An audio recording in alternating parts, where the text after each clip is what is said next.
Okay. आज राज ठाकरे ने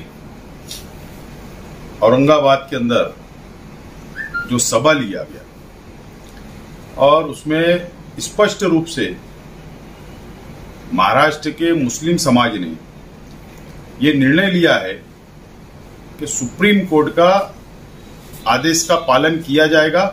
मस्जिद के ऊपर जो लाउड स्पीकर की जो आवाज होती है सुप्रीम कोर्ट की गाइडलाइन के हिसाब से उसका पालन करने का फैसला किया है। लेकिन आज राज ठाकरे ने औरंगाबाद में सुप्रीम कोर्ट का आदेश का उल्लंघन करते हुए मुसलमानों को, मुस्लिम समाज को धमकी देने का काम किया कि 4 तारीख को सब तैयार रहो और जो परिणाम होगा वो महाराष्ट्र की सरकार जवाबदार रहेगी। एक तरीके से धमकी है। मैं राज्य सरकार से डिमांड करता हूं, मेरी मांगनी है कि 4 तारीख को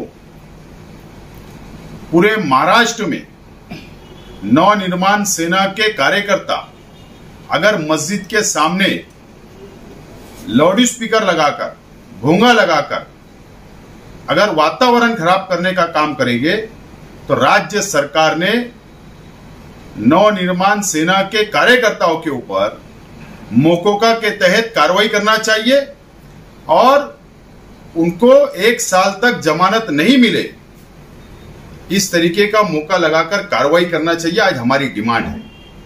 राज ठाकरे साहब अगर ये सोचते होंगे कि वो सुप्रीम कोर्ट से बड़े हैं, सर्वोच्च है, इस देश के अंदर सुप्रीम कोर्ट सर्वोच्च है, बड़ी है, राज ठाकरे और व्यक्ति नहीं। ये देश संविधान पे चलेगा, राज ठाकरे के बोलने के हिसाब से नहीं चलेगा। सभी समाज और सभी धर्म को इस देश के अंदर पूरा अधिकार है अपने धर्म से रहने का और मुस्लिम समाज उस हिसाब से रहेगा और हम किसी की धमकी से डरने वाले नहीं है। हम संविधान पर और राज्य सरकार पर हमको विश्वास है।